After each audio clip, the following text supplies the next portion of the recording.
All right, hello. Hello? Hello. All right, let's do this. Let's do this. All right, episode 1. What's the title of this, baby? Does the Matrix hold up in 2026? All right, I'll Right? take that. First things first. Cheers. All right, cheers. What are we sipping on? Some juice? Wink, wink. Some Modelo. Some Mexican juice. Ah, the good kind. Supplied by Crystal. Yeah, shout out. All right, well, who do we have here? Jumbo Jimmy. Jumbo. It's not Jumbo. Hey, You can't make the joke and then butcher the joke. Well, it's Jimbo. hey, Jumbo Jimmy. Not Jumbo. Jumbo Jimmy? Nah, All right, it's Jumbo. cool. Should I use my restaurant name for the podcast? Or You what? got Kevin. I'm a cool Kevin Kevin with the K. Cool. with the K. Morales. Kevin Morales. Kevin Morales, like Miles Morales. All right, Kevin Morales, up in this joint. So, Kev, what'd you think? All right. Opening statement of the movie. Does it hold up? Does it hold up? Dang, starting off with the banger, huh? Right off the bat. Interesting. Let's discuss the movie first before. No, we fuck get- no. Fuck no. Just The getting the right into conclusion, the CBL at the beginning, not the end. Dang. All right, we're gonna give it to the people right away, huh? Right away. Right away. 'Cause no one cares about the Man. waiting. I mean, it is what it is, bro. That's what we're living in right now. We are in the Matrix right now. Yeah, I think absolutely. I think that whole fucking. I think that's why it does keep up or hold up to today, even more than ever. Like this is like when Morpheus or some shit was talking about AI, Oh yeah. it was like, damn, this is. I don't know. It was just like thinking about social media. And that was like, the movie's 1999. And that was kind of like, before social media. Oh yeah, definitely. And I feel like, man, social media, man, is the Matrix. Tell me about that. I mean, it's the world that we create for ourselves to show others that how we're living and how we're moving. But it's really just fake and a facade. And we're just trying to show how our reality, and we're all competing against other people's reality, trying to think that we're moving special. We're doing things differently. We're better than, or we have more of our lives figured out than everybody else. 'Cause everybody's trying to figure some shit out about their lives. Nobody really knows the path. Nobody knows what they're going to. Nobody knows. They just know if they look good now, it shows the path. It shows they look like they know what is going on in their lives. They look like they have it figured out, which I feel like is what everybody wants to figure out. That's an interesting take. Hey, that's real though. The most interesting or the most trippy part about the movie was that exact moment where he said that someone created AI, right, in the movie, and then out of nowhere it just freaking multiplied itself and took over the world, and then now you got all these people living in cocoons. Bro, Programmed our to- rooms is our cocoon. You know what I'm saying? Room? Cocoon. Our room. Our room, our profiles, our desks, our whatever we're consumed by social media is our cocoon. Interesting. You know what I mean? And like the Matrix waking up is realizing that social media is not keeping us. It's not making us present like how it's always kind of advertised to us, but it's really just kept in their Matrix, which they can sell our data for, because all of our lives and purchases and time is spent on these apps, which then they can use for money in return, just like how the AI use us for energy. So let me ask you a follow-up question then. Is that really the most trippiest part? Or is the most trippiest part the fact that people know about it or some don't know about it, but whether they know about it or not, they don't want to leave that world? Just Well, like in a movie. think of like the guy, whatever his name is, in the movie. The guy who's talking to Agent Smith, What guy? the guy who ended up dying, like the bad guy who's betraying everybody. Like he wanted to go back. He didn't like the Matrix, or he didn't like the real world. He wanted to go back to the Matrix. Not everybody is capable of handling leaving the Matrix or wants Cypher. to cipher. Yeah. Because you know what I mean? It's the man, like breaking out of the Matrix, the system in which like that's the path of least resistance, which is what everybody really wants to do. It's human. I feel like in a way it's human nature to just kind of choose the easiest route, the one that's already laid out, and it's the people in charge that's laying that route out. And so you just kind of follow that along, and you never feel like you're making any of your own decisions. And I feel that every day. Holy shit. Damn. I look back and I'm like, dude, like I'm doing literally what they want me to do. All right, well, what do you want to do? Why are you taking the blue pill and not the red pill? How about that? What is your red pill? Yeah. Well, by the way, you're the one saying it like that. Man, I am taking the blue pill. What is the red pill to you? Or the red pill. There you go. What does that entail? And how is that different from the pill that you're taking right now? The green one. The mixed one that you don't know whether it's blue or I don't know. What's the mixture of blue and red? Does that even make a color? I don't know what blue and red makes. Well, I feel like it's green. Let's keep it green. I feel like it's green. Just for the audience real quick. I feel like man. I feel like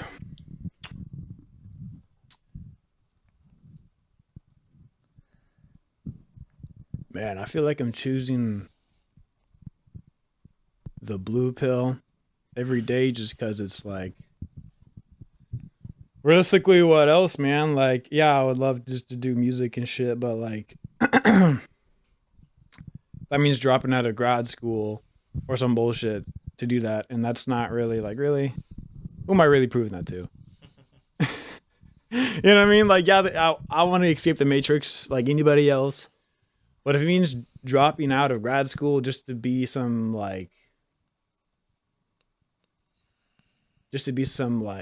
musician to like, maybe that's what it takes, you know? Like I remember calling this guy one time because like he was a friend of a friend, but he's down in LA and he's like part of like some studio and you know he like makes music and he's just like he's kind of what I want to do, like he's on all this, right? And I was calling him for like an hour or so. And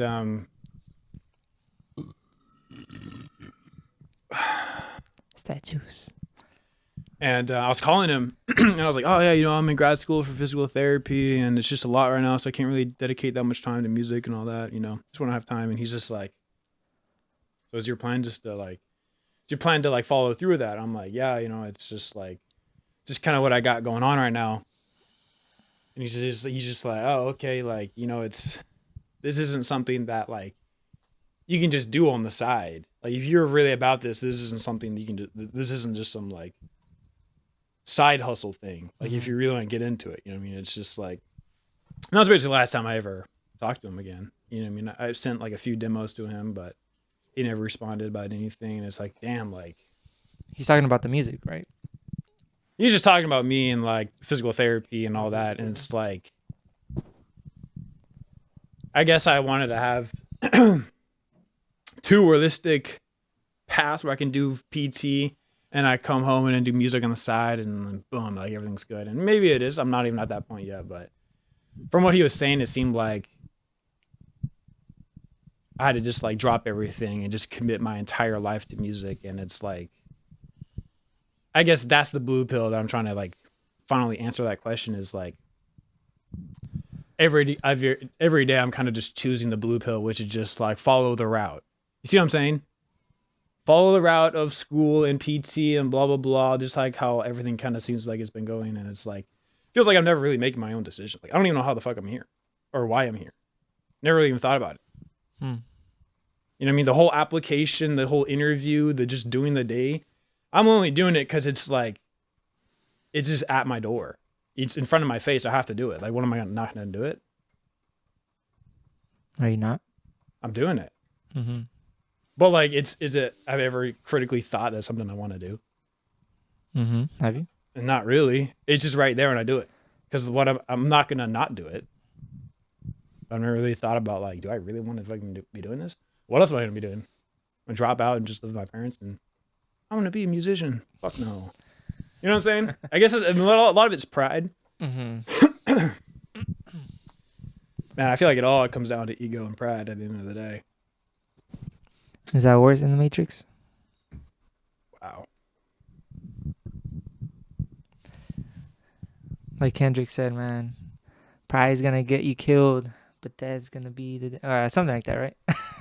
You be butchering the lyrics, bro. Shit. I already forgot. Pride and ego, man. That's Man, good. that's worse than the Matrix, honestly, man. That's a deadly sin. I don't know, man, but you know, we're talking to that fucking Jerson, you know. He's like, oh, I know I wanted to be a PT since I was 15, you know? It's like, how did you even know about it when you were 15? How did you even know about PT back when you were like, oh, because he tore his ACL. And you know, like classic story. Mm-hmm. You're an athlete, you tore your ACL and you see PT, you're like, oh, that's what I want to be. I never had any of that. Like I went all 12 years without any injuries. Well, I did have like one, but it was like, it took me out for like 2 or 3 months. It wasn't that bad. All things considering. And I never saw PT for any reason. And so like, I don't really know what it was even about. I thought it was just more like a glorified athletic trainer. And it sort of is, I guess. You still believe it is?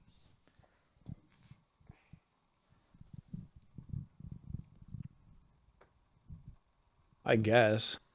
Maybe PT or maybe AT. Maybe it's the other way around.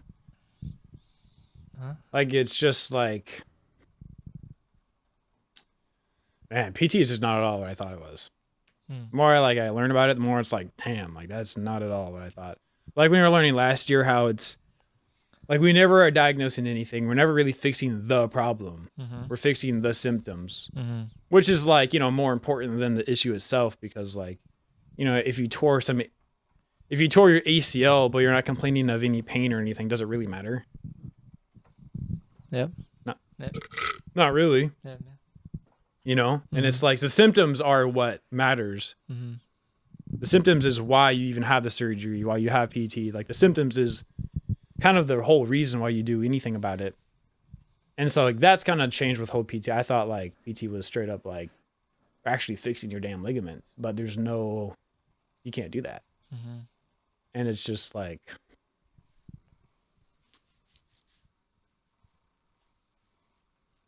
shit.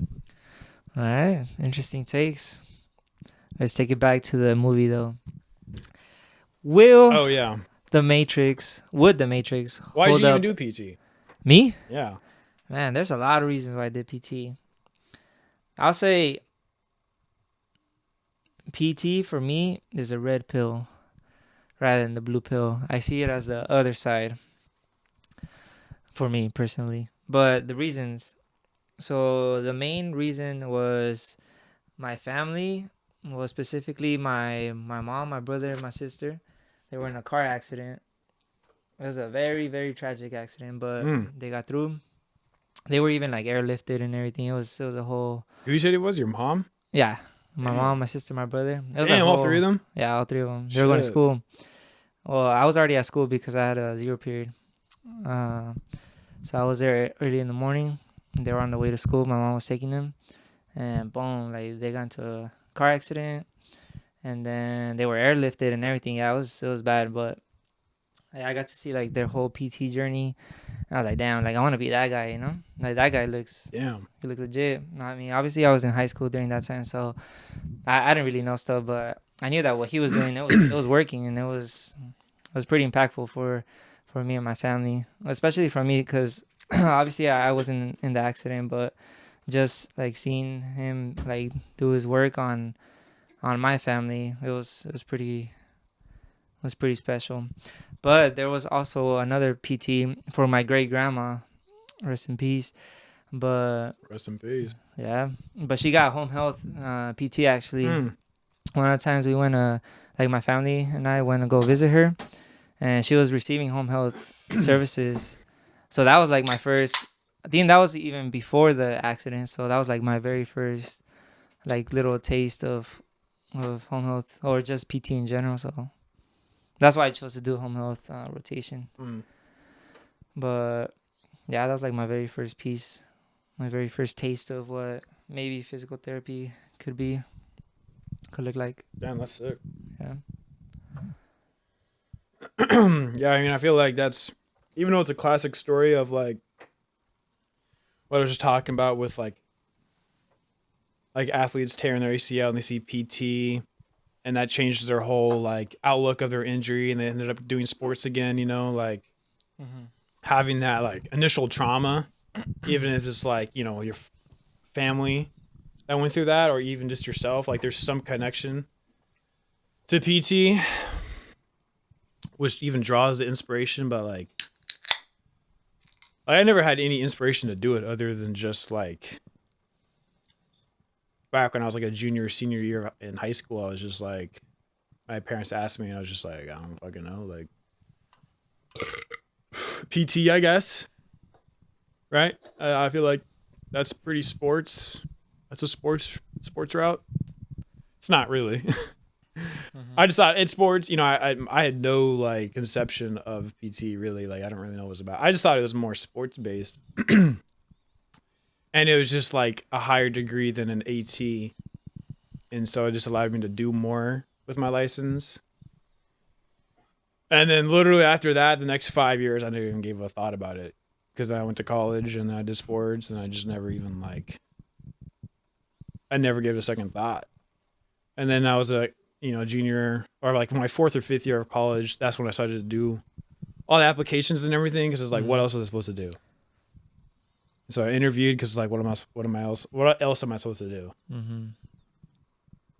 It really, it all came down to like, what else am I supposed to do?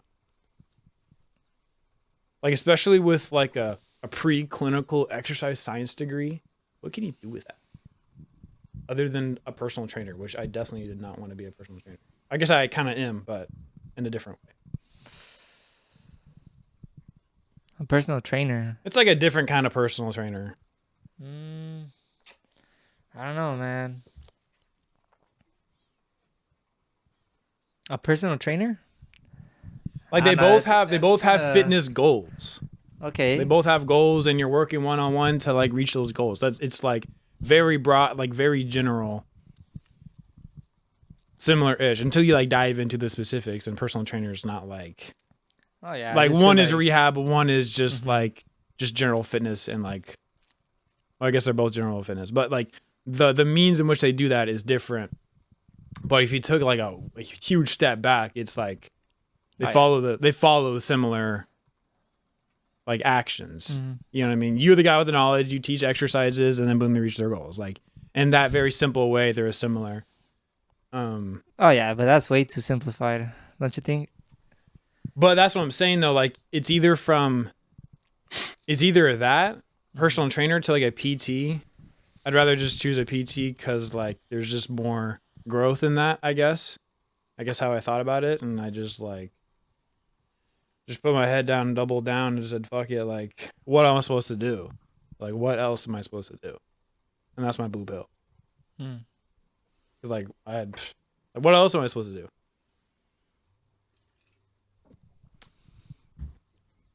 I don't know. That's anyways. I mean, that's why I feel like this shit, the Matrix, is like so dope because I hope I get a message on my computer to tell me to like follow the white rabbit, man. Like, been needing that, shit. But anyways, back to the Follow White movie. Rabbit. Yeah. Back to Follow the movie. white rabbit. So once again, how would the Matrix hold up in 2026? Like the movie itself, I mean, the effects are definitely old, but I can totally look past all of that because the concept of the movie is so dope. So dope, dude. I know Kung Fu. How sick is that? You know what I mean? Like, I just feel like the whole movie is just so real. Like, it's just such a... And I feel like what I really appreciated, too, was how all of the adjusting to, like, what Neo is experiencing kind of... I mean, it feels so real. Where, like, yeah, he chose the blue pill, or the red pill, but he still was, like, having so many doubts. He was having doubts, like, the whole time. Majority of the movie, he was having doubts. Yeah, isn't that life? Shit, man.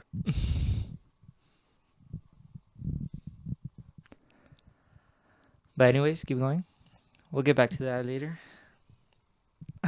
That is life. That's what I'm saying, man. You're the white rabbit, man. I'm the White Rabbit? Yeah, man. Follow me. Follow me. Wow. No, I need some hot babe named Trinity This guy. to message me. Trinity, if you're out there. Man, that's the blue pill right there, man. Waiting. Taking no action. Waiting, yes. You need to take the red pill. Take Man, action. you did see me run off this run? You should have seen me out there, dude. I had Club to Death on repeat.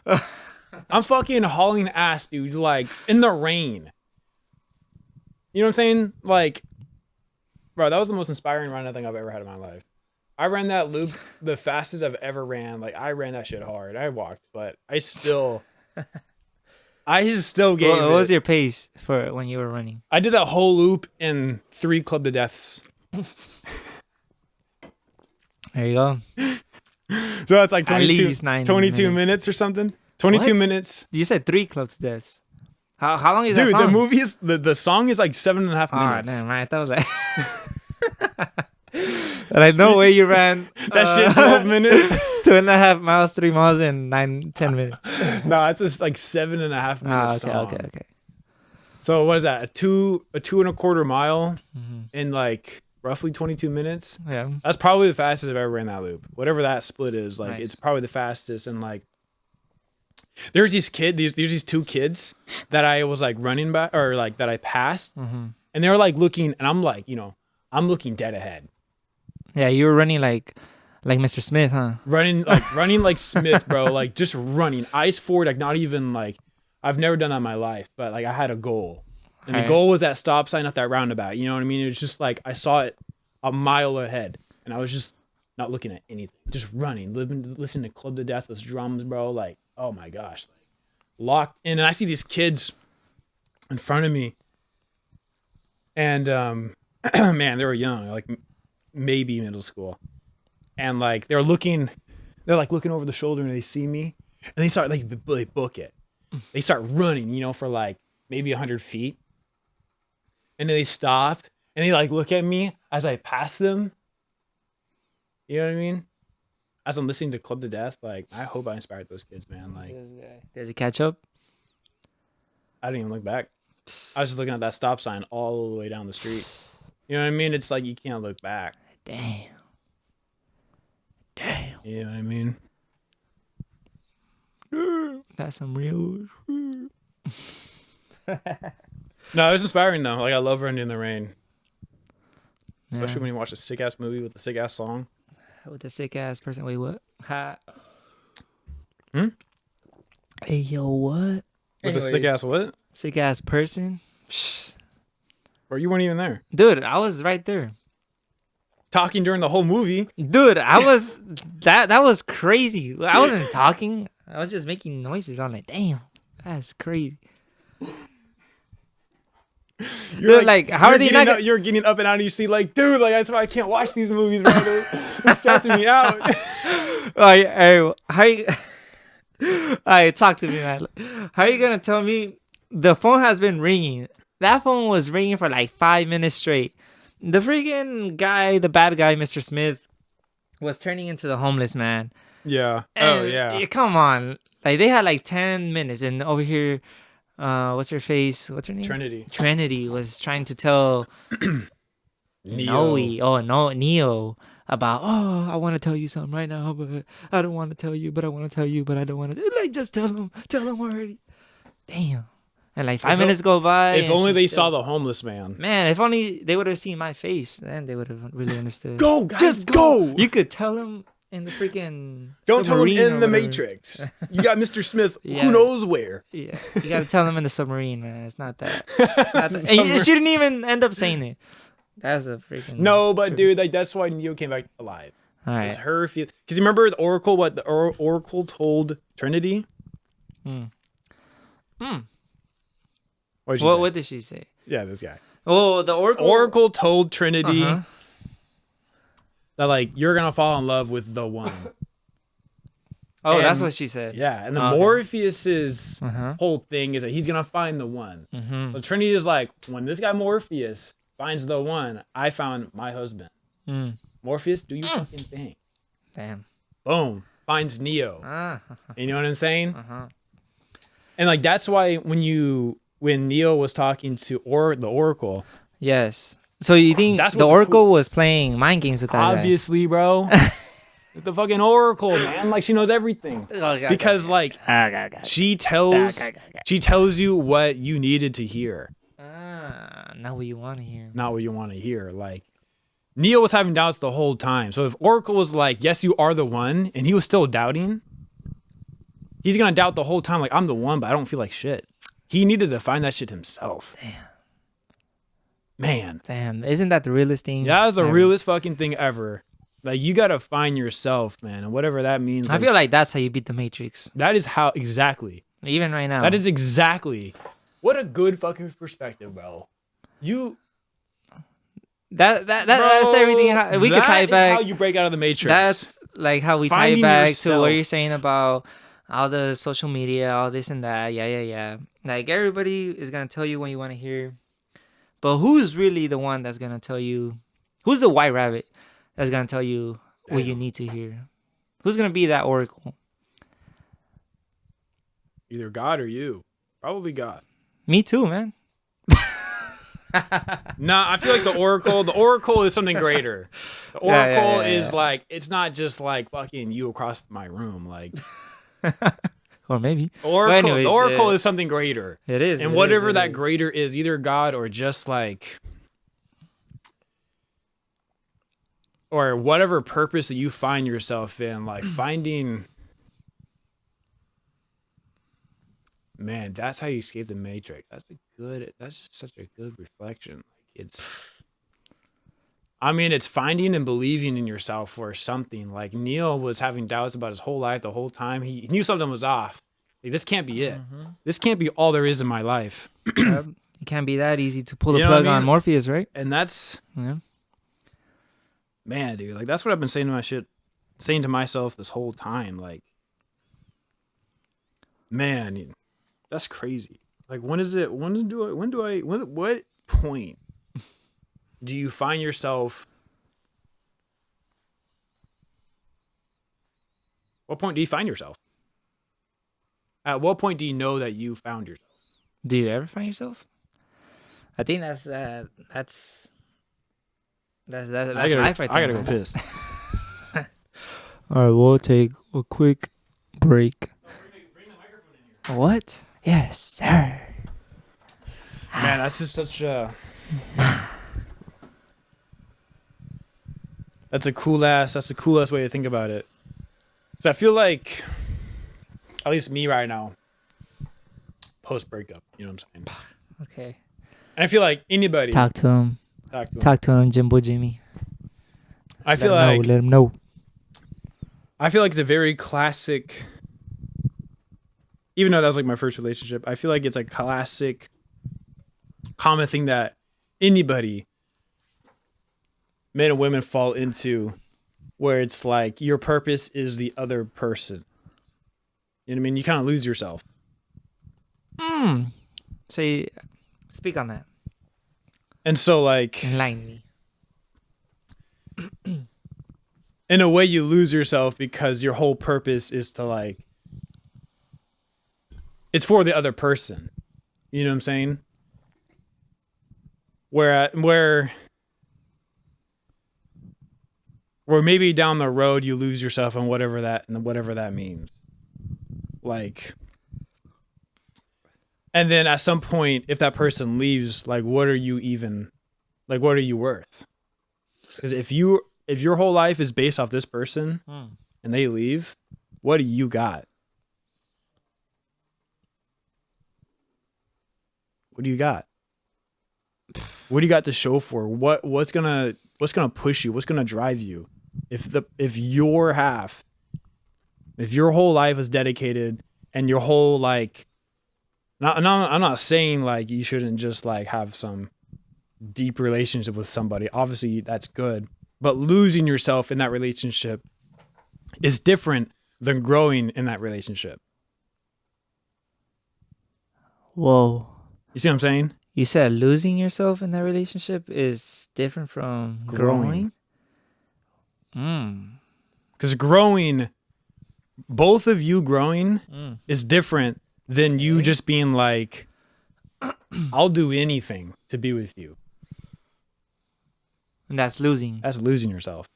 Okay. Because doing anything. Did you lose? I felt like I was losing. That's why that whole relationship didn't feel good. Because I didn't have the time or the energy, and I just felt guilty at the end of the day doing my music or doing my games or just studying or like that rotation or going to Vietnam. Like I couldn't just do those things without feeling guilty all the time. Guilty about what exactly? Because like, what was so bad about that? Because I felt guilty because I know it was just gonna like, it was gonna just be another point of an argument for her to be like, you're choosing this over me. And I ran into that conversation, the argument many times. And I was like, then what's like the point of this? If I can't do the things I like because it takes away time from you, then like this isn't healthy. And like it took me a long time. I feel like it takes a lot of people to get to the point where it's just like, this isn't fruitful for both of us. Well, then I think you just answered your own question, man. Now, was that really losing? I mean, I was losing myself in that relationship. And I felt like that was the pit in my stomach feeling that I had the whole time. I don't know what the feeling was. Just like fucking Neo. Holy shit. You know what I'm saying? Holy shit. Because remember how they were saying, holy smackaroons. You had your chat. Neo had this feeling in his life like the whole time. He couldn't explain it. But that feeling was the Matrix. And in a similar way, like during that whole relationship, it felt like something was wrong.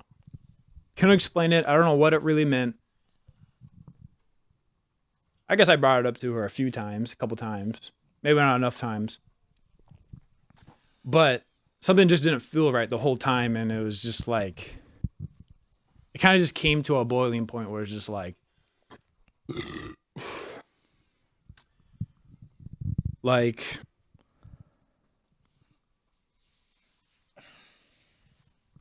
I felt like I was just losing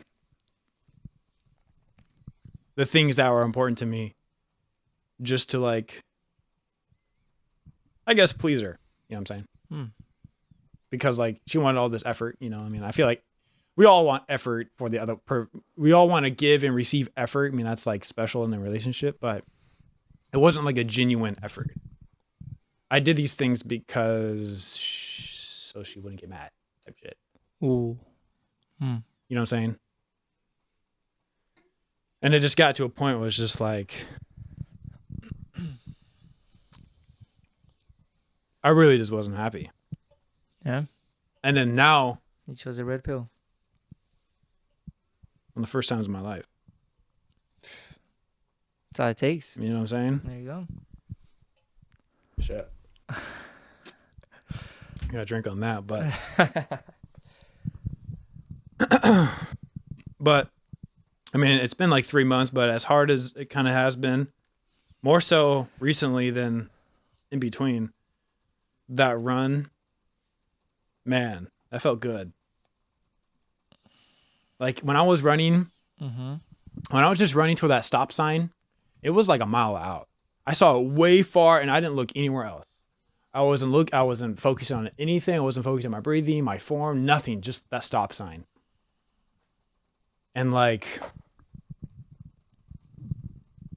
listening to Club to Death while you're just like going through all of that, man, it just kind of hit, you know. It just felt like if I'm gonna just, man, you know, stop, I guess, the healing process, right? Like I'm gonna get clubbed to death. You're gonna what? I'm gonna get clubbed to death. You're gonna get clubbed to death. I'm gonna get clubbed to death do you by mean? regret and sorrow and just like Yeah, you are. my own personal feelings just like collapsing in on itself. Yeah. But I have to choose to believe that, keep fucking pushing, digging for whatever reason to believe and find that path, that man, that choice of freedom, whatever way that is.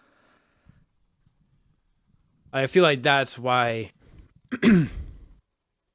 man, you know, I was thinking about this during my run too, or after when I was like cooling down, like, you know, the Truman Show Of course, I know the Truman Show. and the Matrix, like they both have a similar premise, where it was like the main actors are finding their place in life. They're finding their reality. They're finding the truth. They're finding what's going. Like the Truman Show, that ending is so amazing when he like reaches the end of the world, his world, Oh yeah. and he's like, and he walks through that black doorway. Mm-hmm. Oh my gosh, like what's so cool about that is that he has no idea what that looks like. He has no idea what the ending, he has no idea on the other side of that door. He doesn't know what's going to go on. He doesn't know what's going to happen. He doesn't care. Like he's finding, and he's willing to just like go for it. Find whatever he was looking for, no matter what the cost or risk or what it looks like on the other side. He just went for it without even a second thought. And just kind of like Neo, I mean, I guess Neo kind of had some second guesses, but I mean, Truman also had some second guesses where he just like, he said, fuck it, like something's wrong. I got to just take this red pill and like find whatever I'm looking for. And man, like that's, I don't know if that's just hella man shit, but I think that's why it was so sick. Like, man. You just gotta do something about it, man. Yeah, but how do you know? How do you get to the point? How do you get to the point of doing something? How do you get to the point to when to know to do something about it? How do you know when you get to that point in order to do something about it? Yeah, like what point? Yeah. Because like with Truman and Neo, both those people lived their lives. You know, they just lived their lives 20, 30 years. Who knows? They just lived it. But then an opportunity arises where it challenged their reality. And they kept going down that rabbit hole. They don't know what's going on. They don't know what's happening, but they're intrigued by the unknown because their reality was always known. And it's like for once they saw something that they didn't know and was challenged their reality. And I think that's what ultimately led them to just doing the choice, you know, at the end of the movie type shit. He chose the red pill and he found the Matrix. He broke the Matrix and like believed, you know, and then Truman found the door and left, you know, like opportunity arises and they went for it. Man, that's life. That is life. Shit. So with that being said, are we really in the Matrix right now? Us right now, specifically. Truly. Not just what you feel. Not some metaphoric not some metaphorical Matrix, or like some real Matrix shit. We are Well, like metaphorically, metaphorically, but not truly though. I wouldn't say truly. Yeah, not truly. Definitely not truly. At least not us. But it is an interesting premise. It is very interesting. But I'm just saying, with that being said, pulling it back together, man, like that's the thing. Like you just don't know. To answer that question, you don't really know unless you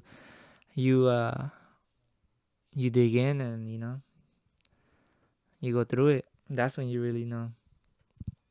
You really just gotta live life. Just gotta go through it, man. You gotta carry the rocks up the mountain. Damn. Yeah. To really like know what that feels like after all that time of struggling and having that doubt and like being in that state of mind of, man, like, is this really what I want to do? Like, I thought I wanted to do this, but it kind of feels like I don't. But now I gotta carry up these heavy ass rocks up the freaking mountain. Then that uphill looks like, I don't know, 30 more minutes, and then I still gotta go downhill another hour and a half. That's what people. That's what it takes, man. That's when people crumble. But that's when you and find out about yourself. That's when people are stuck in the Matrix, because they don't believe themselves and they let the rocks crumble. Yeah. And crush them. Mm-hmm. And they're always starting from the beginning. Yeah. There was this crazy ass Shia LaBeouf quote, from the "Just Do It" meme. Mm-hmm. Looking back, that shit was not a meme. No. Bro, that was absolutely like he meant every word of that. And like when I was laughing at that, back when I was younger. But looking back at that, like he was spitting like so much truth, man. And there was this last quote at the very last part of that video. He was talking about like, he said, if you're tired of starting over, don't quit. Like how many people would just quit and they're back to square one, and doing anything again, you're already back from square one. You're not building off of anything. You're starting from rock bottom every single time. Yeah, it's hard to do shit because you never like built yourself up towards. You're at a lower starting point than if you were at a higher. If you just kept fucking pushing. Is that really all it comes down to? Just keep pushing. Gotta keep your head down, man. Just put your head down and dig in. My dad says that all the time, and I really hope you gotta dig in, man. I mean, he's gotta know, because like a quick backstory of my dad, because he says that all the time. Just put your head down, because like my dad grew up in like a nobody small ass town in Iowa or Illinois. I always get the two states mixed up. Damn. I know the town though, Eagle Grove. Shout out Eagle Grove. But anyways, he had a tough upbringing. All right. 5 siblings, divorced parents. Dad was just like hella arthritic and just like stupid poor. And I remember my dad telling me one story where he was a kid, high schooler or something maybe, and his dad and him were like passing by this like soybean farm, silo. And they saw this like one old guy just working with dust all over him. And his dad said to my dad, like, that's going to be you one day. This soybean farmer. You know what I'm saying? And like, what did he? I don't know what he said, but that's just crazy. Man, like, who knows what his dad's, I guess my grandpa's point of that, like, random phrase. But it stuck with both me and him, because it was like, I mean, I guess that's his matrix that he's got to break out, because like if you're a nobody, small town brokey in Illinois, like that is what you're going to be doing. You're either going to be some mechanic or a farmer in some agricultural field, and then that's just what you do. That's what everybody does. That's just the path. But for whatever reason, he then went to college, but then his first like term or year, he had like a 1.7 GPA. My dad. He was just a bad student because he never knew how to study. But one of the things that pushed him was that he wanted to do cross country. Like he loved running. And you got to have good grades because his grades, 1.7 GPA, wouldn't allow him to run. So he got a letter from the dean saying like, if you fail one more term, like you're gonna get fucking expelled from the school next term if you don't get above a 3. It should be.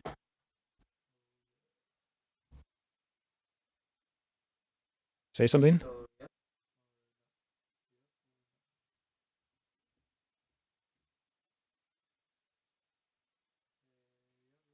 Hello. What about now? Oh, there you go. I guess you're just not. Put it back up. Now it's like You turned it off? I don't know. I think I did probably accidentally. Anyways, go ahead. Yeah. Well, I gotta make sure that you're not. Yeah. Okay, there we go. Okay, now we can see what's actually going on. There you go. My bad, chat. Okay. Anyways, So Dean. he was like, I need to run. Uh-huh. And so, but he also met my mom during that same time. But the push to do cross country and my mom actually being a good student, like as they were dating, just helped him like he achieved that. I mean, he got above a 3.0. He kept running. He ended up graduating. Obviously, then he went back, got his master's, and whatever master's he got, I don't even know, like sports health or something like that. Health, I don't know what his master's was in. But like, I mean, that's a huge inspiration. I mean, like my dad came from basically nothing to like just pushing through school for who knows what. Probably because he was thinking about his dad telling him that he's going to be a farmer. Mm-hmm. Just some old lonely man being a bean farmer. Soybean. You know, and like, well, I don't know if it's soybeans, but maybe it's wheat. It was probably wheat. I mean, it's like Iowa or some shit, but I mean, like that was alone enough to probably just push him to like, you know, choose the red pill, which would just do something like school. And when it came down to it, like, just lock the fuck in and do it. And who knows what it leads to at all, you know? There you go, just like the movie, right? Are you gonna like Neo said, right? Are you just gonna let fate determine your life, or are you gonna be in control? There you go. His fate is the blue, control is the red. You choose. Yeah, I guess, but I feel like the fate thing is like fate. Fate is doing nothing about. I mean, partly, right? Obviously, like what's gonna happen is what's gonna happen. Yeah, to some degree, right? But if you don't do anything about what other people say that's gonna be your future, your life, or whatever, then that's shout out future. Shout out. But you get me? Yeah, I mean, there's always like a half truth in that. There's always some sort of fate. Oh, definitely. But I'm saying like, but you're able to choose like what path of fate you go down. Yeah. And like it's only up to you to find whatever path of fate you end up on because you are in control of like at least your actions. And but I don't know, I feel like I hate the in control as in like what? Because I feel like we don't have control. I mean, we have control of ourselves, but obviously there's like, you know, but honestly, that's the biggest step, though. Yeah, like you just said, right? All we can control is ourselves, but some people choose to neglect that to start off. So how are you even gonna do anything if you don't even choose to control that? Think about it. I'm trying to think right now. You're gonna let others like depict what you're gonna do for your next step, or a year from now, 2 years, 3 years, 5 years. because you can do something, you can or can't, or you should do this instead of that. Because as you get older, fate is harder to control. I don't know.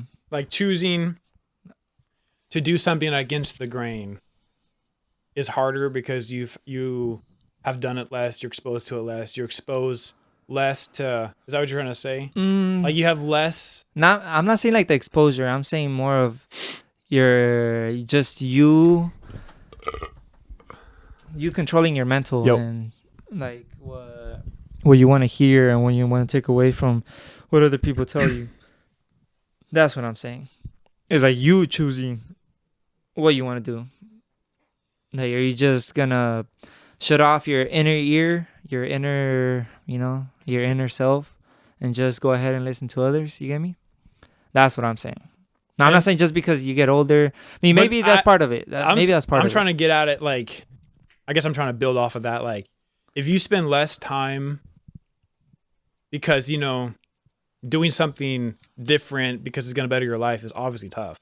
Like going to school is tough. Oh yeah, definitely. Breaking up with that bad relationship is tough. 100%.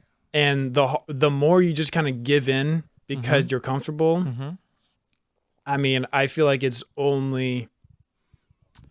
reasonable enough to assume that the more you give in to just your current situation, the harder it is to do anything about it, because you're so used to just kind of giving in that making a hard decision for yourself is not something you've ever really done before, and just becomes so extremely hard because you dug yourself too deep. Yeah. Like imagine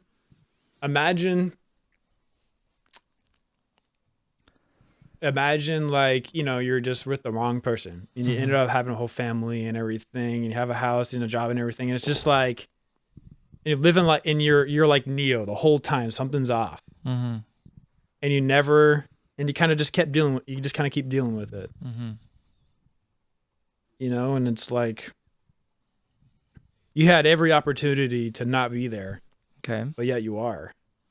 Because it was just too hard back then to make a decision, but you became complacent. Oh, that's right there, my friend. That's the Matrix. The C word. The Matrix is being complacent. Yep. Not wanting to just better yourself or better decisions or find and really tackle something tough because you're complacent. You're like, it's the risk is not worth it, because who knows what the other side of that risk is. Embarrassment. Embarrassment. Embarrassment is a huge thing too. You know what I mean? Like,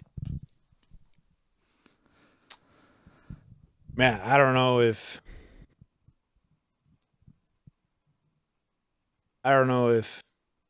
it's just me, but like my first breakup was embarrassing. Oof. You know what I'm saying? But it was also tough to like actually handle those emotions, kind of like face on with somebody. But man,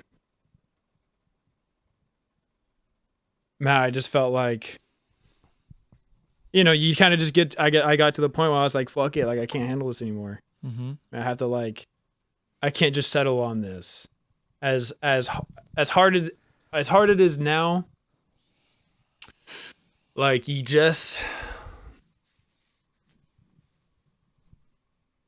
gotta keep fucking going. I mean, that's just what it comes down to. But keep going as in not just being complacent, but keep going as you can't like lose yourself in the mix of all of it. You know what I mean? Definitely. You gotta keep going. And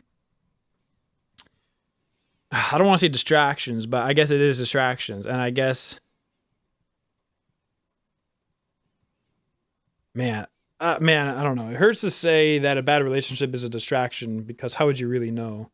But it's not really a distraction. It's an area of growth, that you didn't necessarily know at the time, but looking back, it's like, there's a reason why it ended, because it wasn't going to work.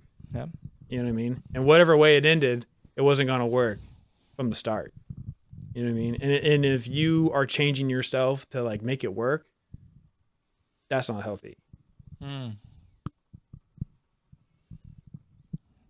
Very, very interesting.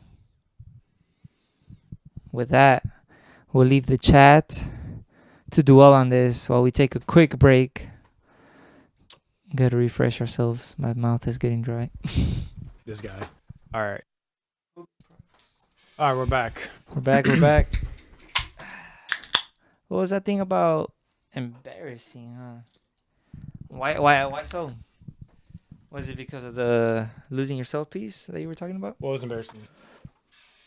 You just said it was embarrassing. Like the first breakup or... Oh, dude, man. I really don't want to talk about that. I mean, it's just embarrassing. Yeah. You know what I'm saying? Like, bro, I'm not... True. You know what I'm saying? Like, I've only told one person about that, and you know how that ended. Not good?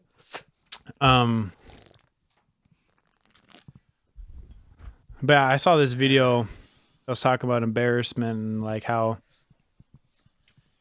embarrassment is like the one emotion that's hardly explored and experienced. Mm-hmm.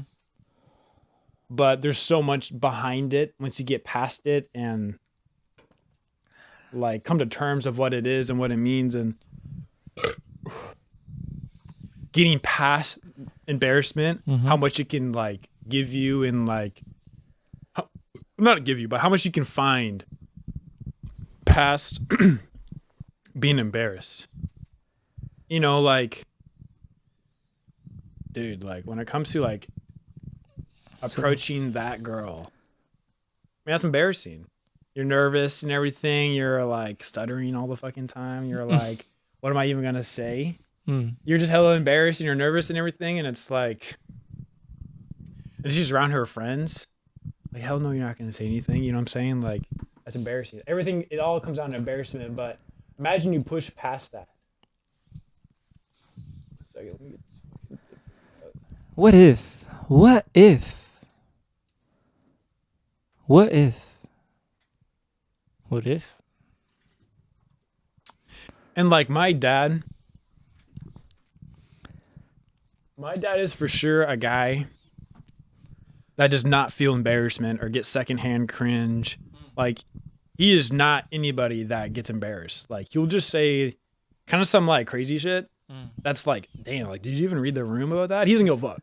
You know what I mean? Like, it's just, he'll say a joke. Yeah. You know what I mean? And it's just like, fuck it. Yeah. You know what I mean? It goes on. You know what I mean? Like, but if we're in a room with a crowd and we say something, we're like hyper analyzing it. Like, was that weird? Am I weird? Like, I'm sure he doesn't think that. And I feel like that's why he got as far as he did in his life, because like there was just no embarrassment. Sure. Or maybe he just pushed past it so much that he got used to it and realizes how much that it's kind of childish, where it's like, why even be embarrassed? Because I'm trying to like pursue my shit. You know what I'm saying? If you get so used to it and if you get so used to pushing past it and all that shit that you achieve from it, you're going to realize that being embarrassed is actually like a motivator to like actually do it. So what? To an extent. What? How do you even start off with that? Embarrassment. Just doing something that you're kind of afraid to do? I mean, I remember. Do you have to I know pee your pants in front of the whole... I just know, like, I've been saying more shit. I've been trying to say more shit in class because, one, I'm like nervous, but also embarrassed. Embarrassed of what? Like being judged or? Judged, or just the question that I'm asking or anything. It's just like, I mean, it's small steps. It's all about small steps. Yeah. But like, you know, an embarrassment of like, am I going to look dumb? Does everybody know this except me? Kind of thing. Okay. And so the more I just get a little exposure to that, or going to like that baseball game alone. What's embarrassing about that? I'm alone. And that's embarrassing? I'm doing a group activity thing alone. I mean, I don't think that's embarrassing. But see, But- that's where I'm at though. Okay. Like, Yeah, I'm yeah, finally yeah. at that point Yeah, where yeah. like, That's true though. That's true. That's you true. know, That's true.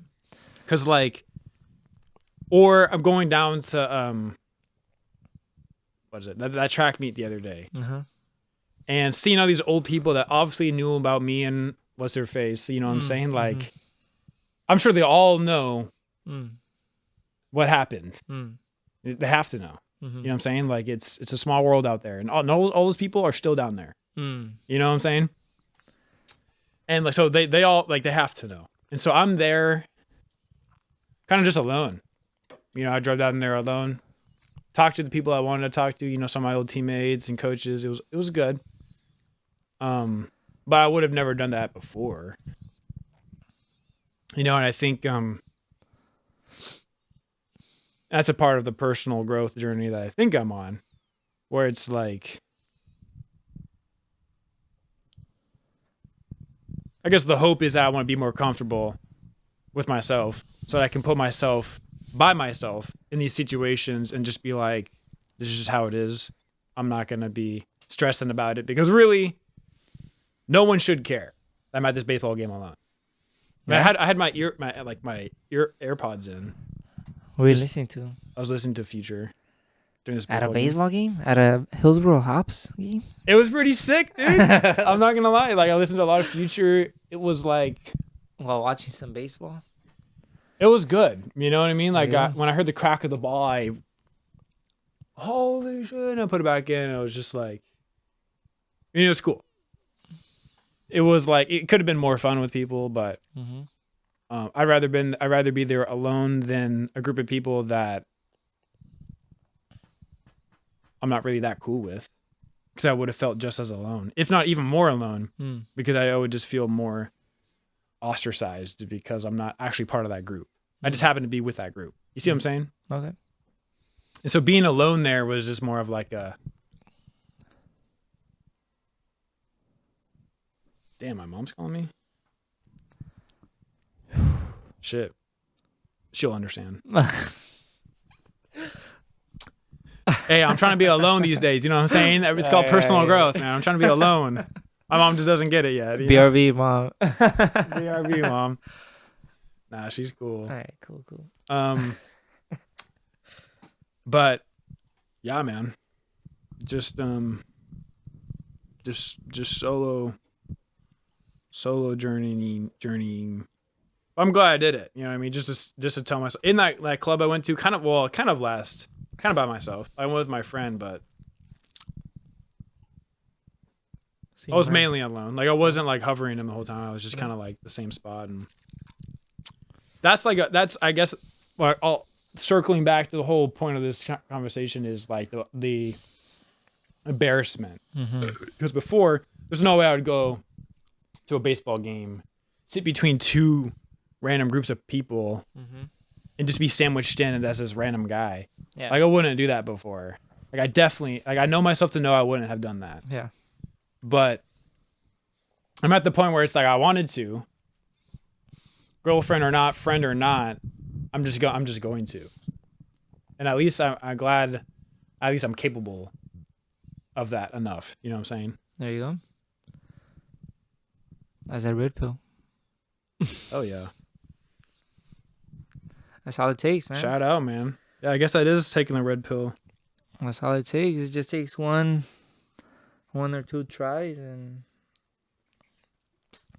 you're opening the door for yourself for whatever it is that you're looking for, Damn. or what you don't know what you're looking for. Because the more I do that, the more I'll know. There you go. If I don't do that, if I take the fucking blue pill, I won't know. You definitely won't know. Definitely won't know.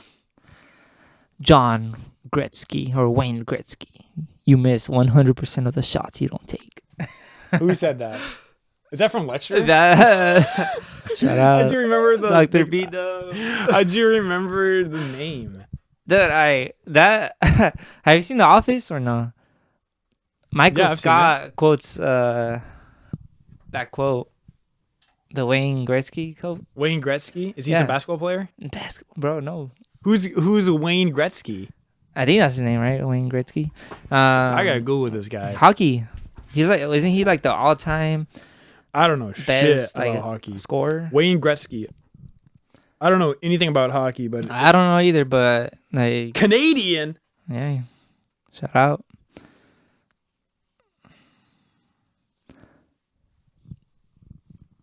Widely considered the greatest hockey player in professional hockey history. Yeah, man. Wow, shout out to this guy, man. I think he has like the most goals or something like that, but Wayne Gretzky, known as the Great One. the great one. Is famous for quotes emphasizing anticipation, hard work, and taking opportunities.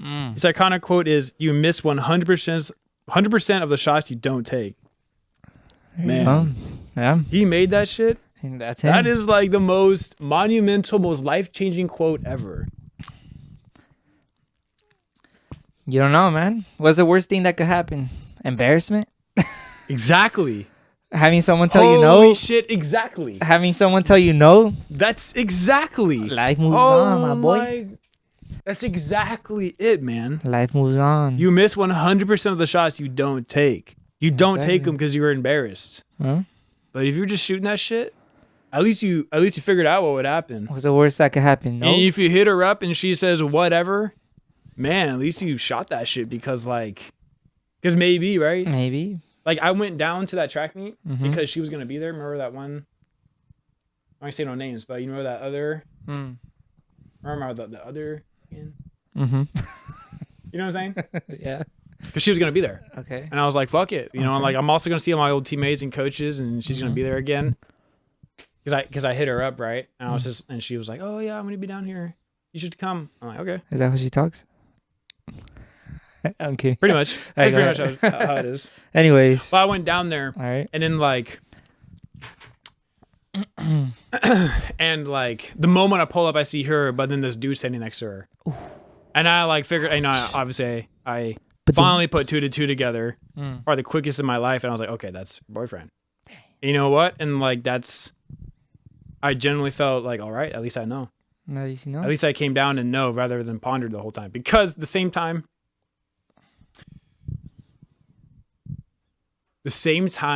this girl who was like, she's probably like 23, 24, probably 23. And she's with this dude who graduated like probably a year or two before we did. Okay. So who knows how old this guy is? 26, 27. And he's been in Monmouth this whole time since he's graduated. And now they're finally together in this past like year or two. It was like, you know what? Like,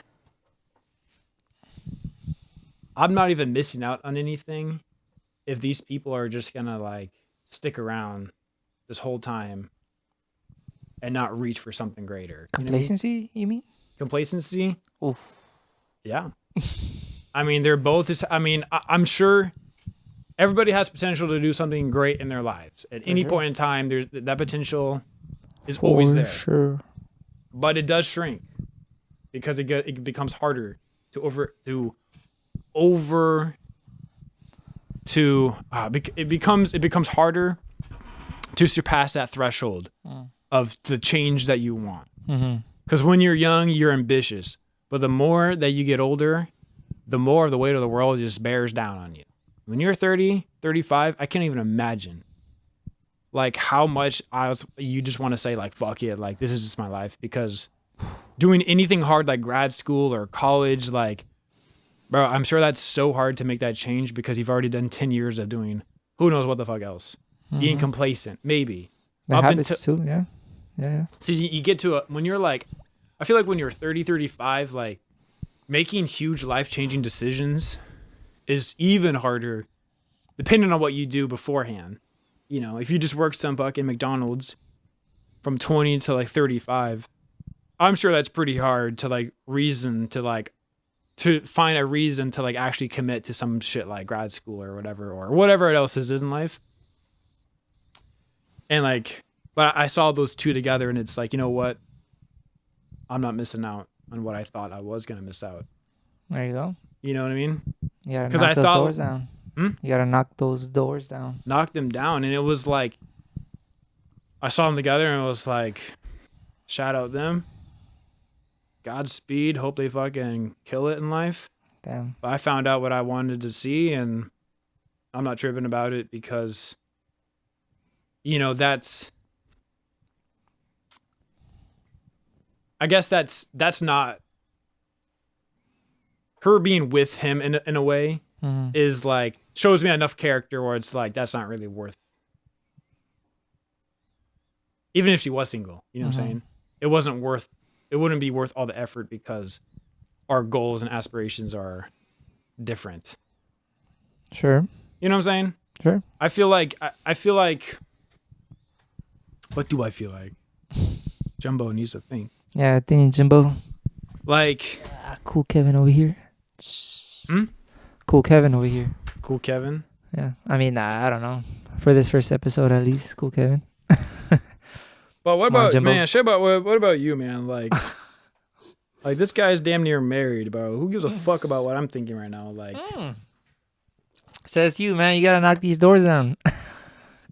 man, you've been knocking them down since. No, dude. Well, who knows what knocking doors down at 14 means?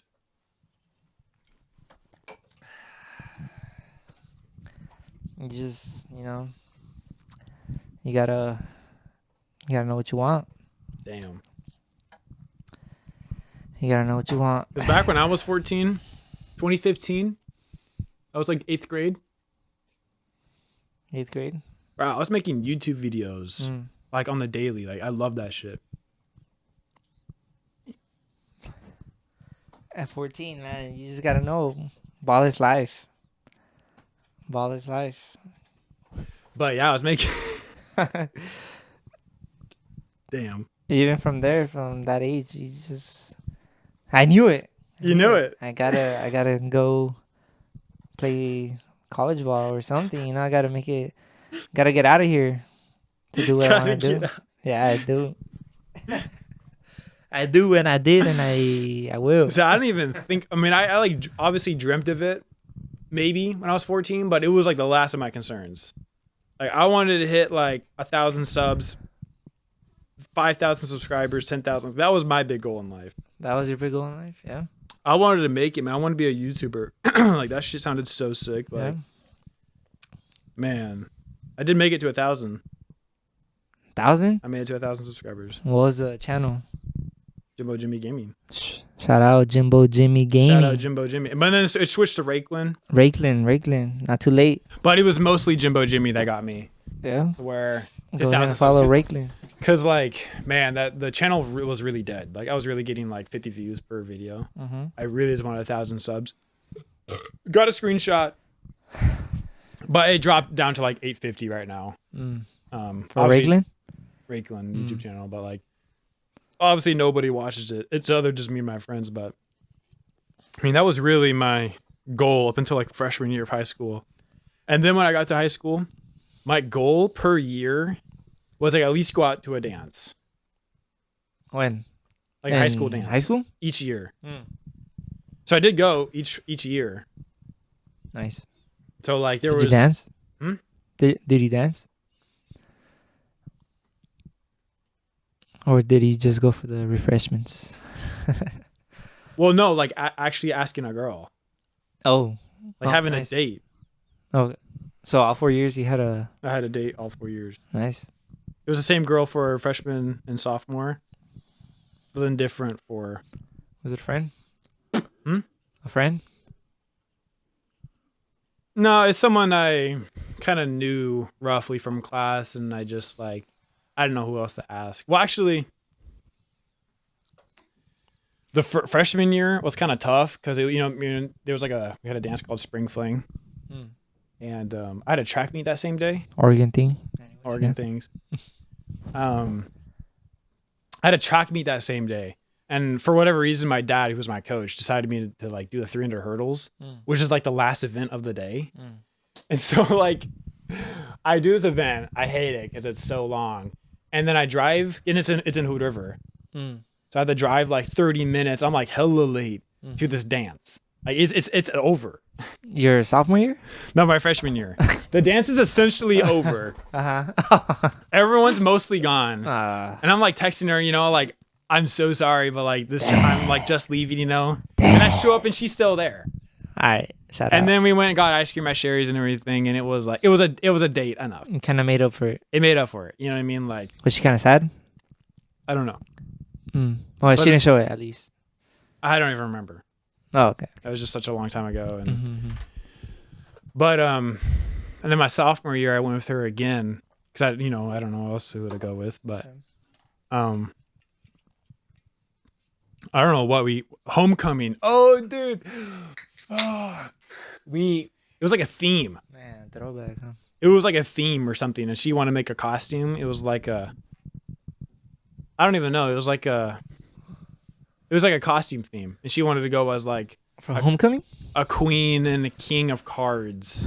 Homecoming, yeah. What? So she like made the whole costume and everything. Was it like Timu? They're like Bro, I don't think Teamwork existed back then. no, but like No, Was like, that, like, handmade. Timu, or, Like was she it, like was she it like legit? made the shit Like herself. legit. Was it Legit. cool? That's what I'm trying to say. It didn't look like Timu. Like made from Nah, Timu. it was like we didn't like dress. We didn't have the cards. Okay. It was just like It was good. it's basically cool. just dress up like a king and queen. Oh, okay. But then at that age I didn't have my license, so my mom drove us. Shout out. Oh my gosh, Shout out moms. like that's. I was so embarrassed. Like I hated that shit. I don't know what my mom thought. My mom probably thought it was so cute. Why?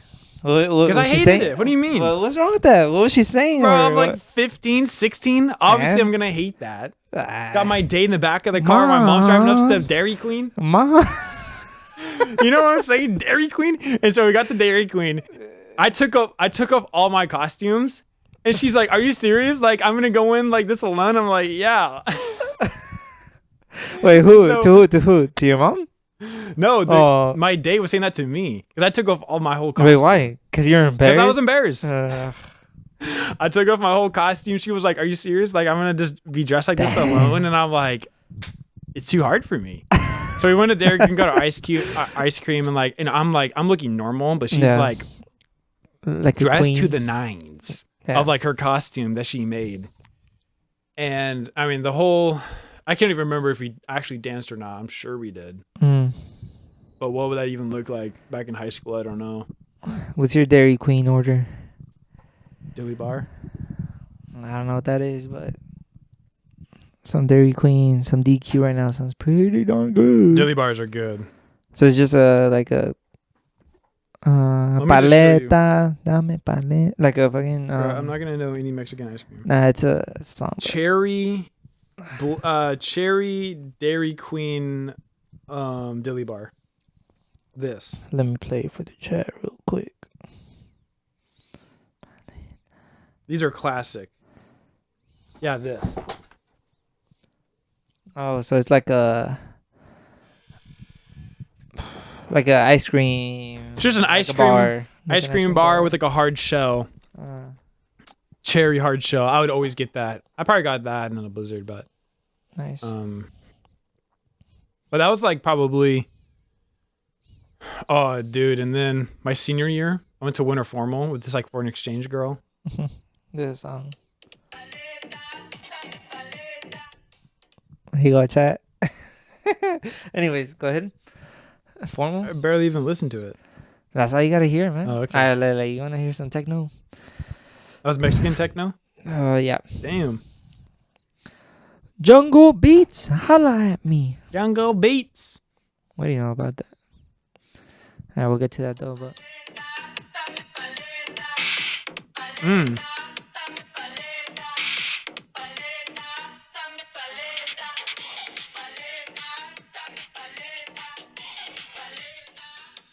anyways, That's good. paleta is like a lollipop or like one of those ice cream bar. Ice I mean, cream a bar. lot of things, but anyways.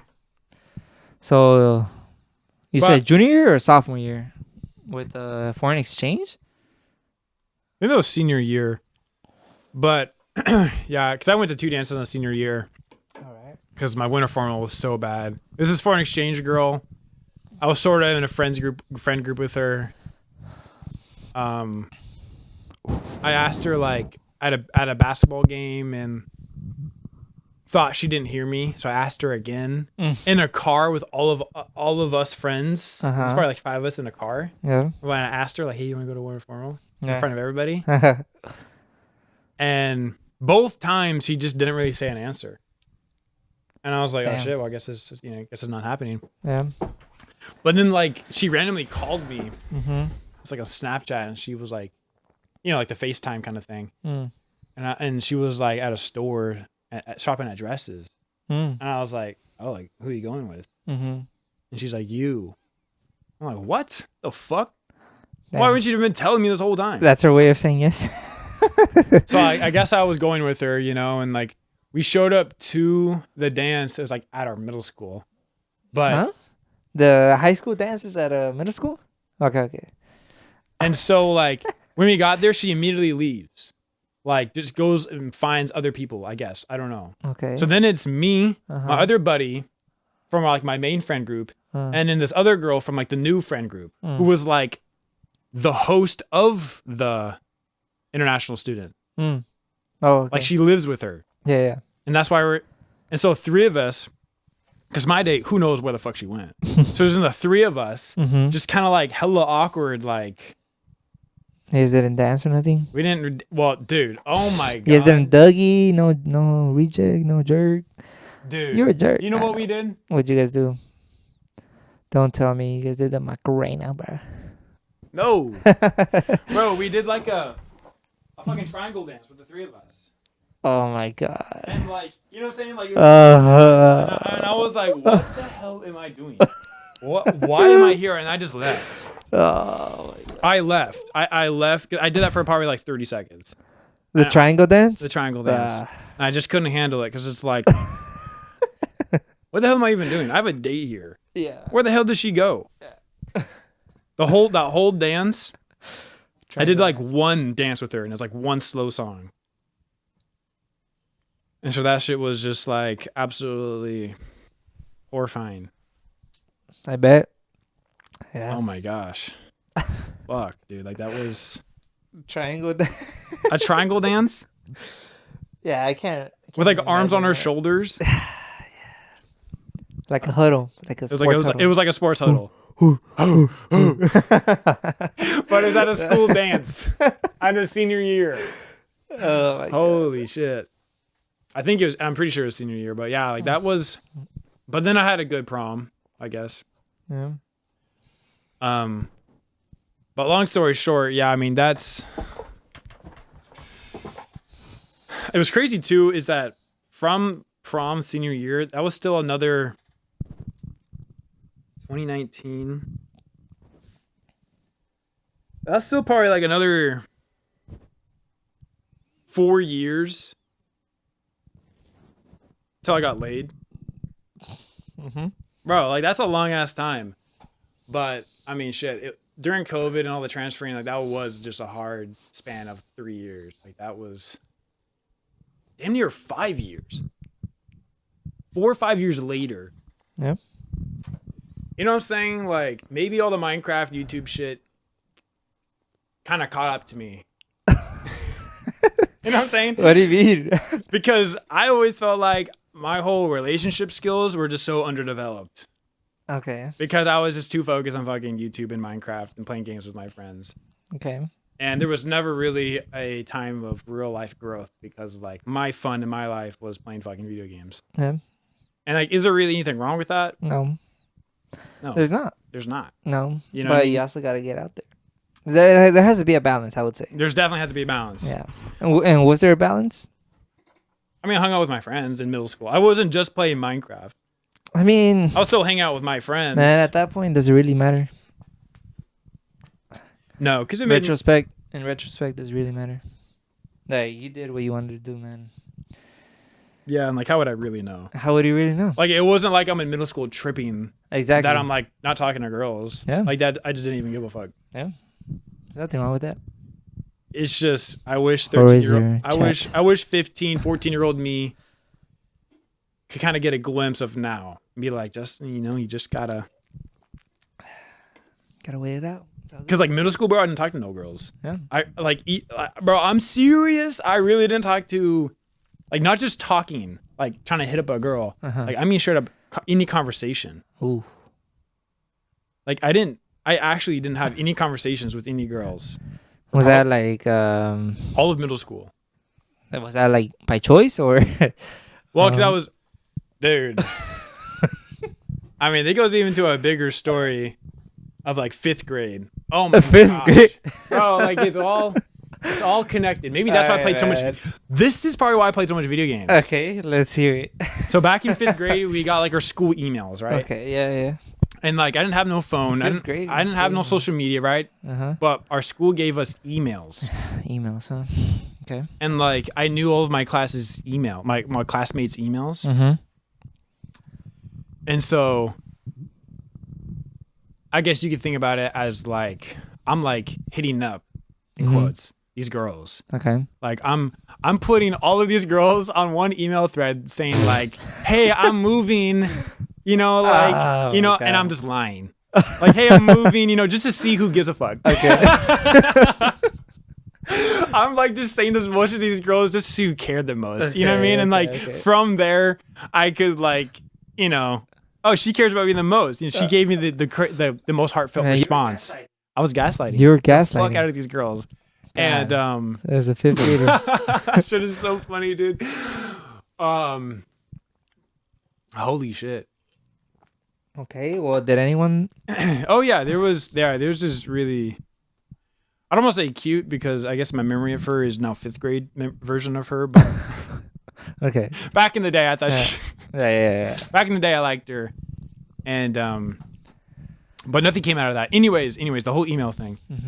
There was a girl who sat in the back in class with me, and like it's kind of near the end of the year, and I was like, I'm going to send her an email and tell her how I feel. Okay. Yeah. And instead of just telling her in person, I emailed her. Yeah.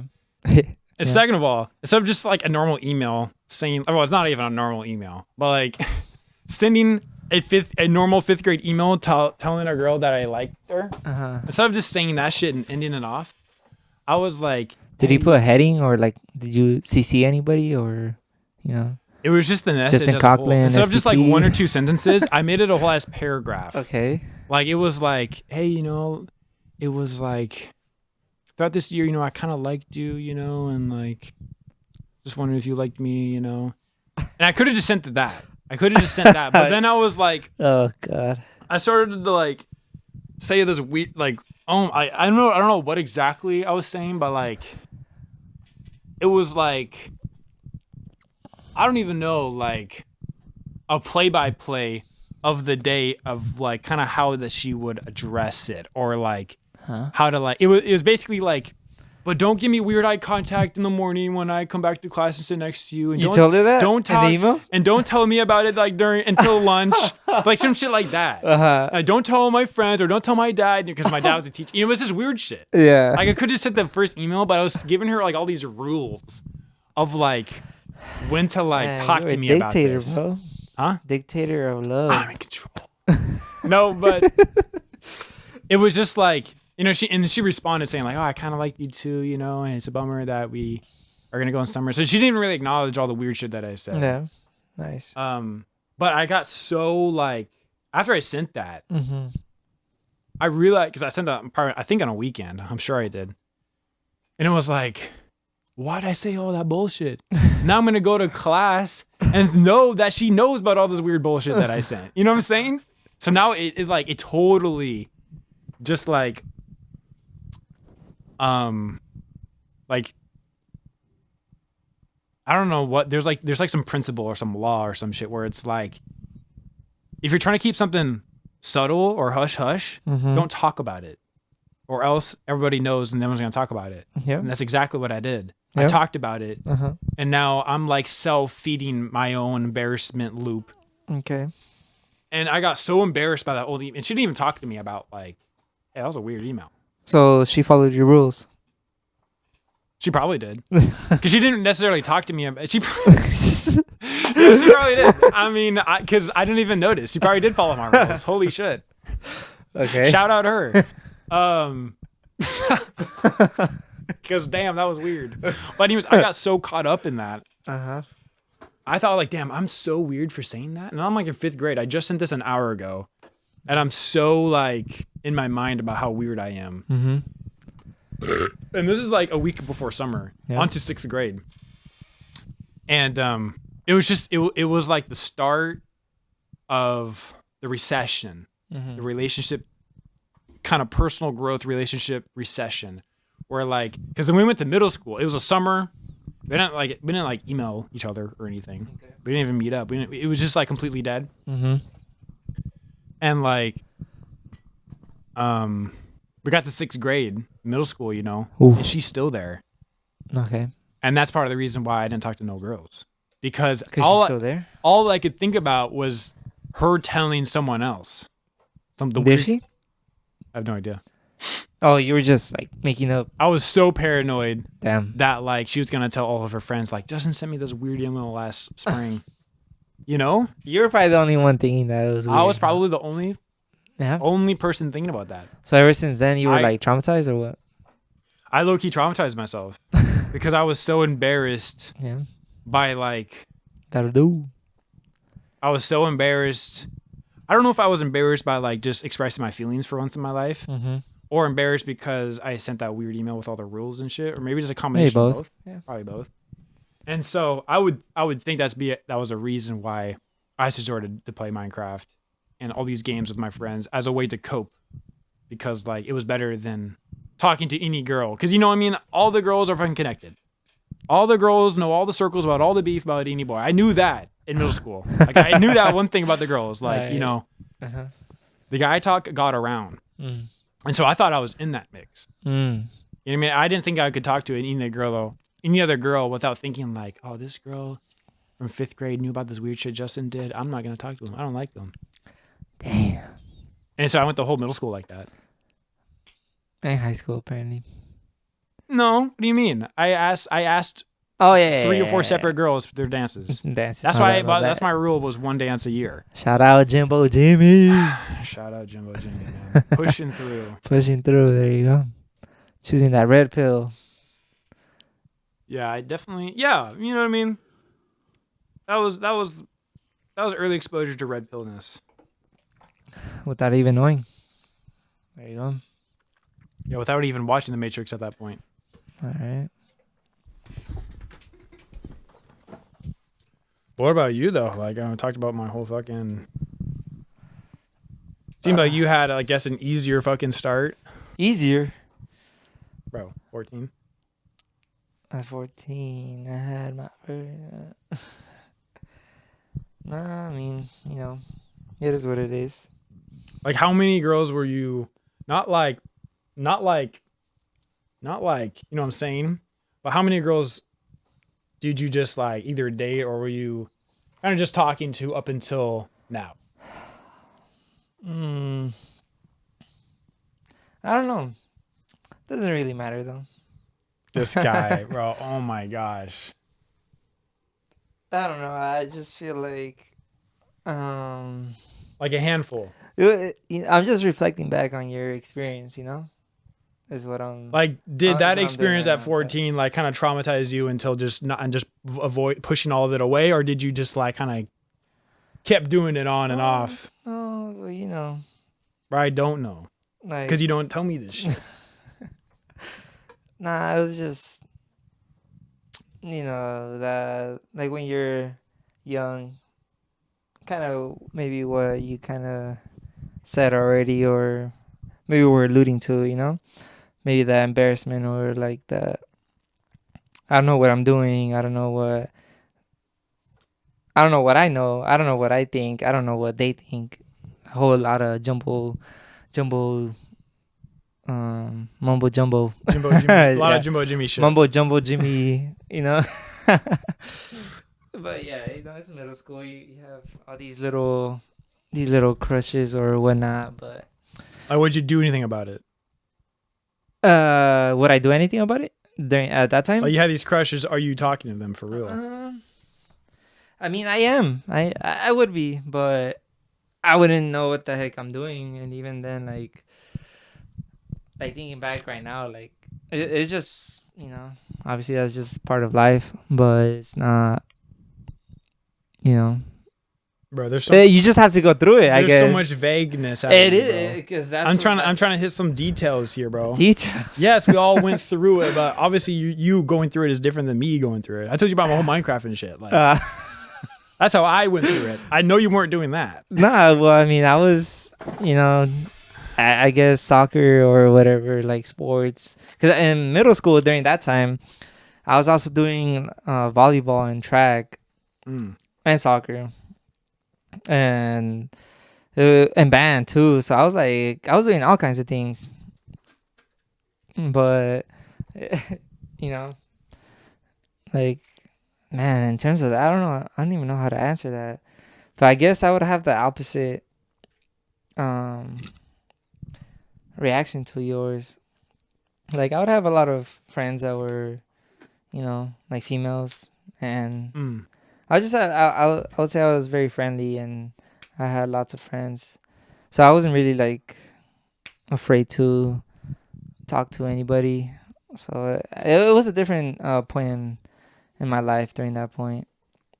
Yeah, you weren't so scared of like girl friends. Yeah, no. You know what I'm saying? I would just, do what you saw them as like normal people. Like, yeah, I just did what I thought was, what I felt like at that point, and just went through with it. That was about it. No, nothing crazy or anything like that. Okay, but like, your girl now, obviously this is a serious relationship, obviously. Oh, yeah. Mm-hmm. How many before her up until this point now? Like serious relationship. Like serious? I don't know. Maybe like one, maybe two. But I mean, like serious, like it doesn't even compare, honestly. Like I guess I could say but like at the time you thought was serious. Oh, at the time, yeah, sure. Like like maybe two, I would maybe say, but like it does not like even scratch the surface of for sure like what it is now. Well, I'm glad. Like, what is a date? What counts as a date? A date is like when you actually like. What date is like? Be driving, like, both of you guys who. A date is like whatever you want. XYZ. A date? No, but like legit. Like you can't be saying like I'm in middle school, I'm in elementary, and I have a little girlfriend, and I'm gonna go on a date. Like that's not how it works. A date is solid date. That means you're going to her house or wherever and picking her up, doing XYZ and taking her to blah blah blah, having this whole night, this whole day planned out. And I see. That's a date. Not, I'm gonna have my parents give me $20 for, whatever, and they're gonna drive us, and this is how it's gonna go. Like, I wouldn't consider that. No way. What? You would consider that date? Back then? For sure. Sure. Like, as a freaking... as a kid, sure, but...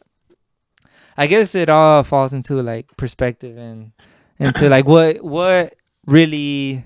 What is reality? What is, like the Matrix, but what is a date? Like I guess it just depends what you because the thing is, man, I guess that's a good.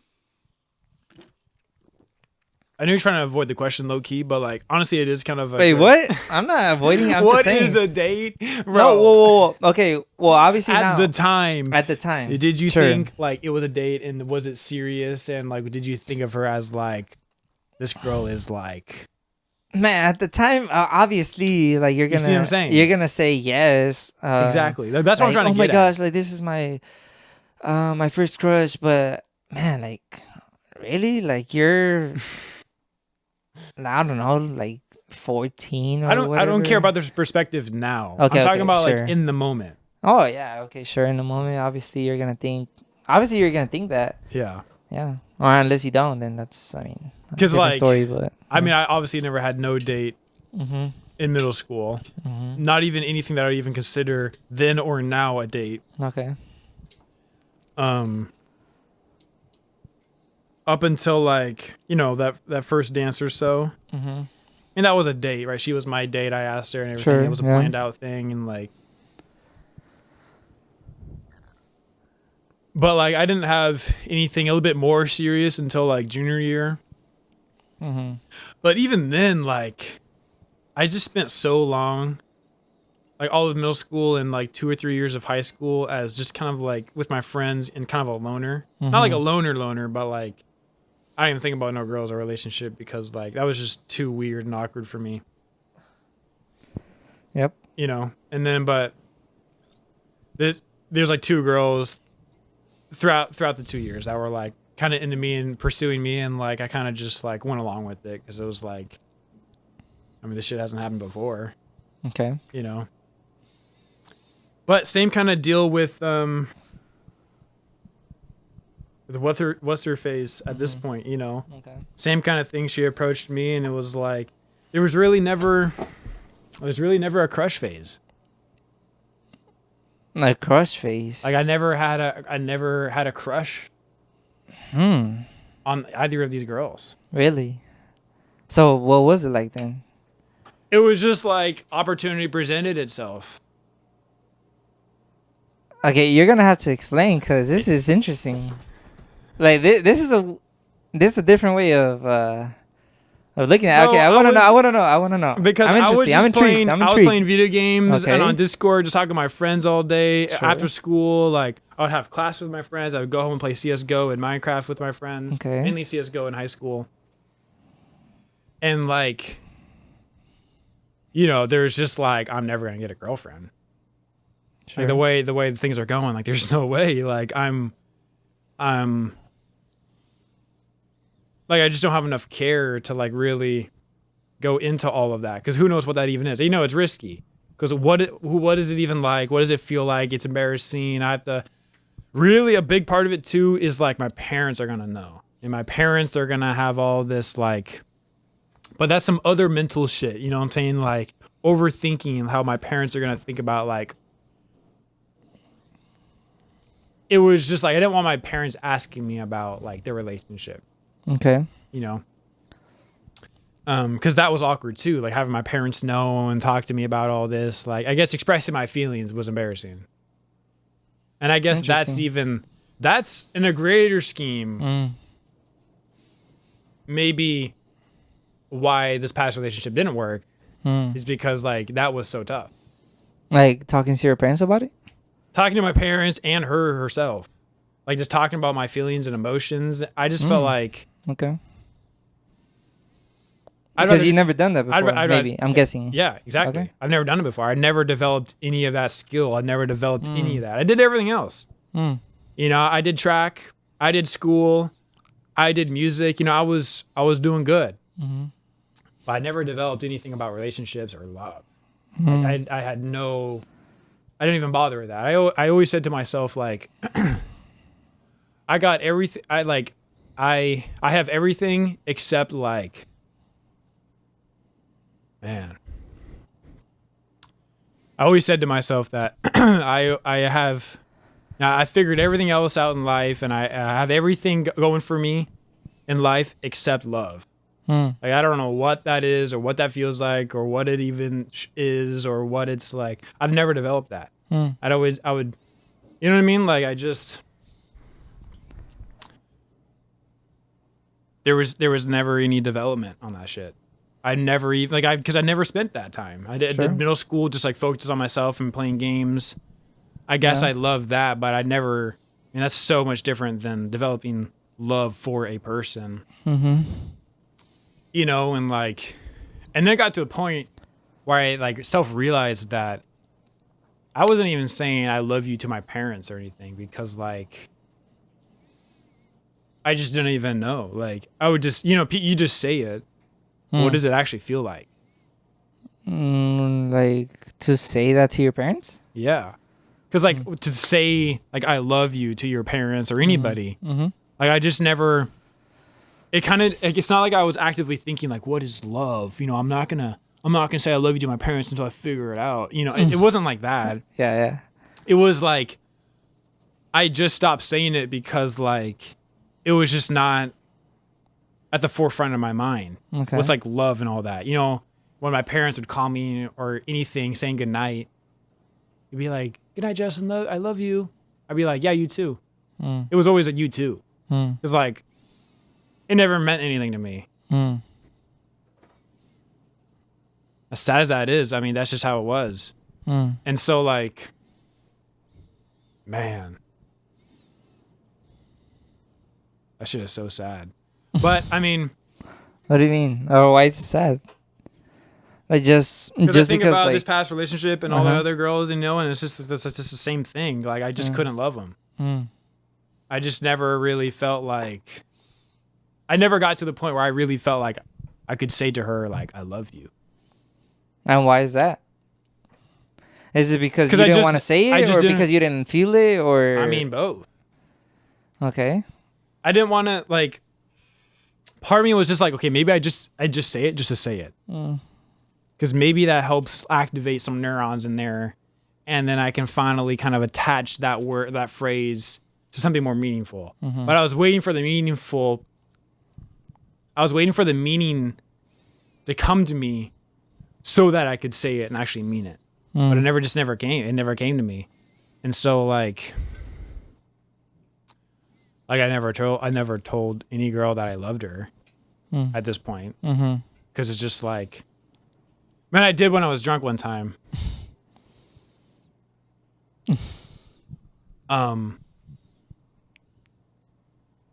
But that was just because I was drunk and I was just like, damn. that was just because I was drunk and I wanted just to say it. Just because you wanted to say it, Just because I wanted to say it, You wanted to see how it felt like, or what? pretty much. Okay, how That did was it feel like when you said it? Did it mean anything, or was it just empty? Damn. Was there any truth to that?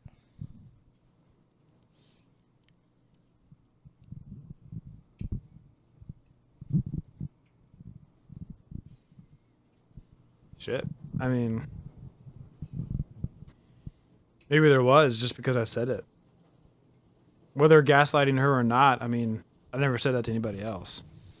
So it's, it's a hard thing to say. It is. It's like almost impossible to really know if I meant it or not. But I was just saying it because it was like, because she was dropping me off from the bar. It was just me and her. She dropped me off at my house, and I was just like, thanks for the ride. I love you. Just because I wanted to be like, I'm drunk right now. Okay. I came from the bar. She knows I'm drunk and kind of lit right now. So like, this is the good time to say it, just to see. That's an interesting time to say it. Exactly. Because, I mean, people say a lot of stupid shit drunk, But at the end of the day, I don't know if I said that because I was drunk Okay. or because because I've been thinking about this for a while. I don't know Okay. if I said that because I was drunk and that's just like what drunk people do, or because I was saying that because like it was more of a disguise. Being drunk was a disguise. Being like, I'm with it enough to know my actions, Yes. to know what I'm going to say, For sure. but I can play it off as being drunk. Nah. Okay, let's be real right now. Like, how drunk do you have to be to really not know what you're doing and like not Yeah, bro. Super not drunk. admit to your actions, whatever you did, like you have to be like blacked out almost, or I don't know, like I don't even know at what point, honestly. Yeah. Like, because from what I know, like you know what the heck you're doing for the most part. I mean, obviously, like it's not like you're obviously impaired. You're not gonna go out there and drive. Like you're not good. Obviously, 100%, you're not good. But that does not like make up or excuse like anything that's been done or said. Like that is like zero excuse. That's what I'm trying to say more than anything. So, with that being said. No, man. I think that I'm gonna call BS, man. Like, because like that's the thing. Because I knew it was BS, but I'm trying to like. Okay. That's what I was saying. Like, it wasn't like I didn't do that and didn't think that it was just like, oh, I'm drunk. That's why I said it. It was like, no, I knew what I was saying. Yeah. I knew what I was saying. I don't know why exactly I said it. Mm-hmm. And that's why I feel like maybe that's what it was. But What? I mean, Well, maybe what? It was what?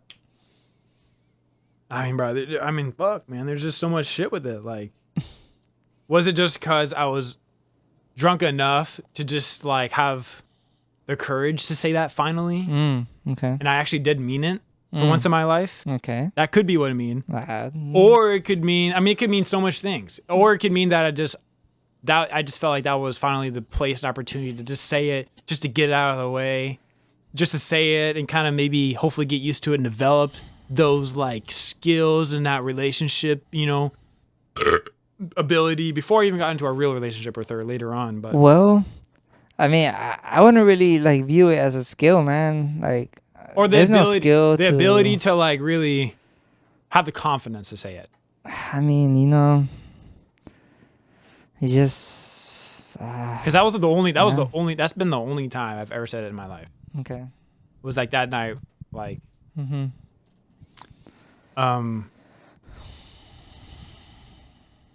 man.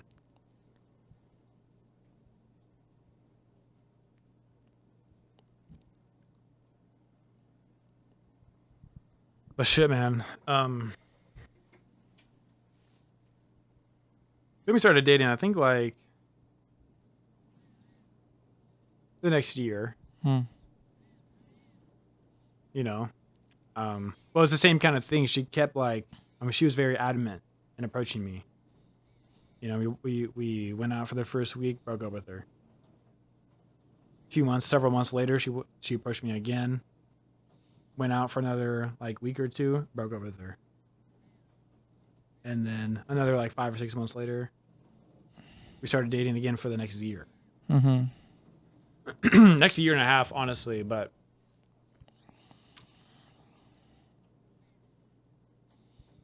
I'm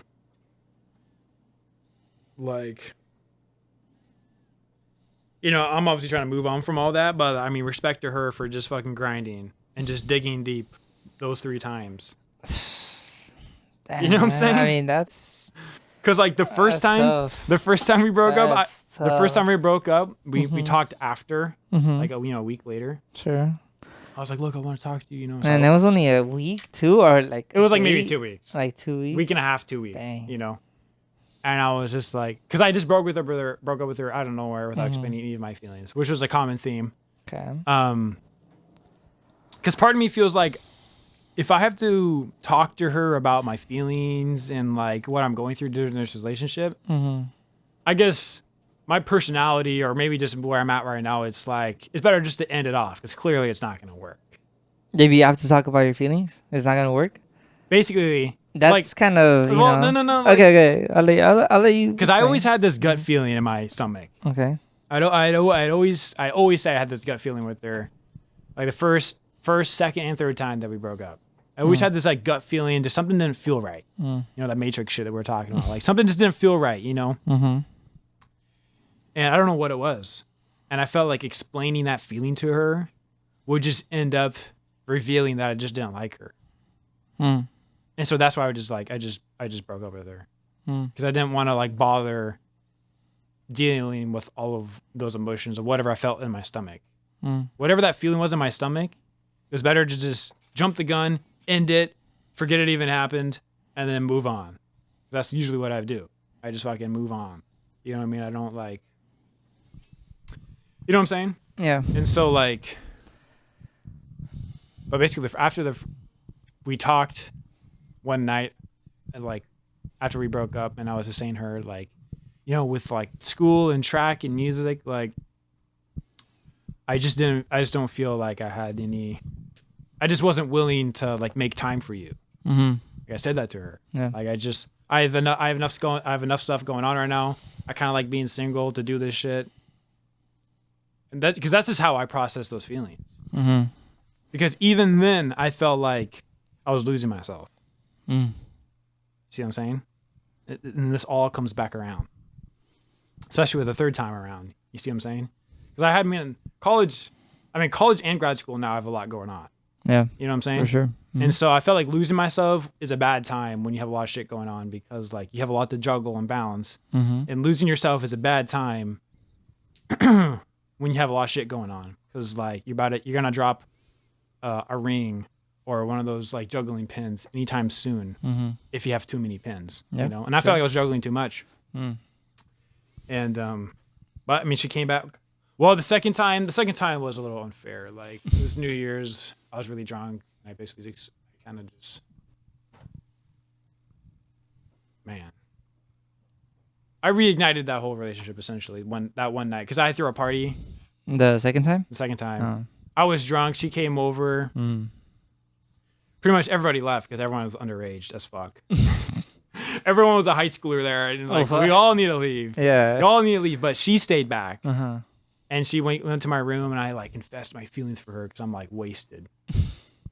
And then that's why we broke up the second time, because it was like, look, like I was just too drunk. That was also really embarrassing. Holy shit, that was tough.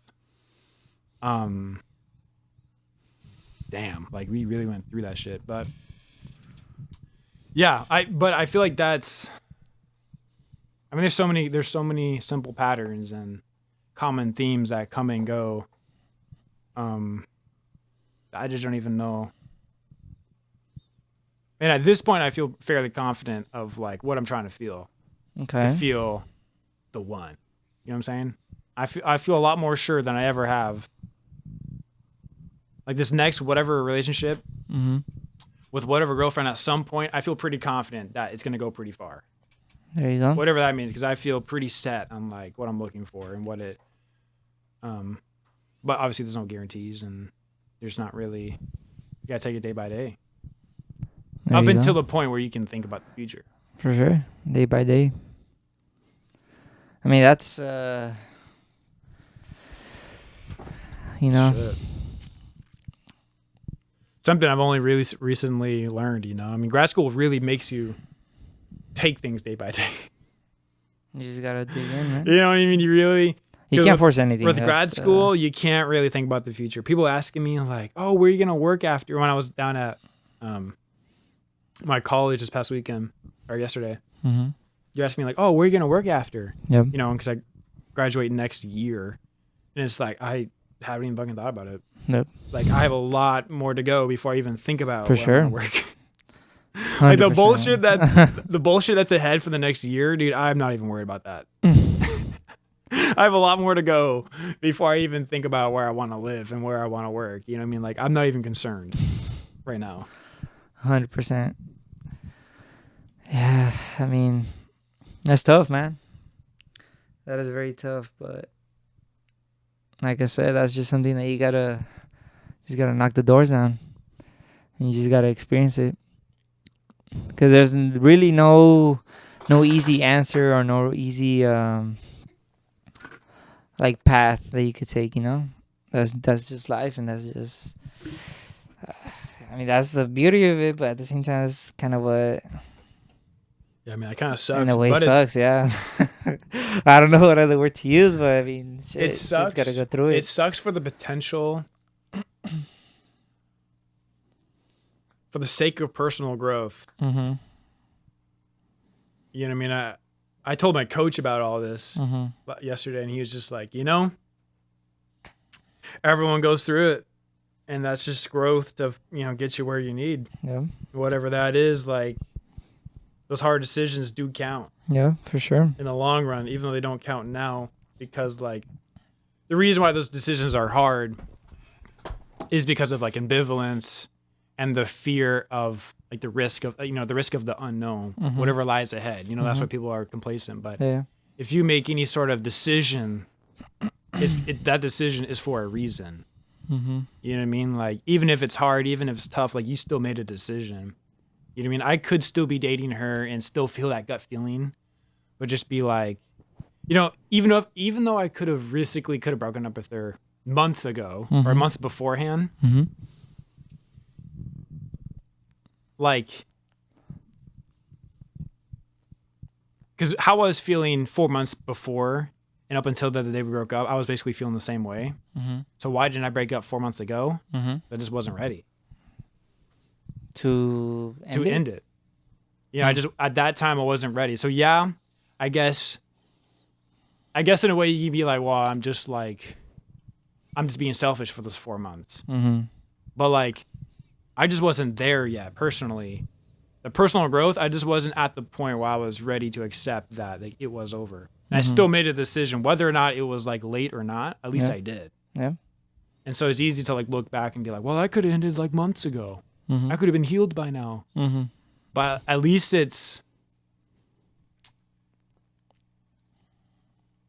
been said and done at this point. You know what I mean? Like any time is better than never. For sure. Yeah. I mean, really, that's a good ass quote. Retrospect. I mean, sure. I mean, yeah, I guess, you know, at any time is better. I mean, is there any right time to, you know? Yeah, I mean, I did it.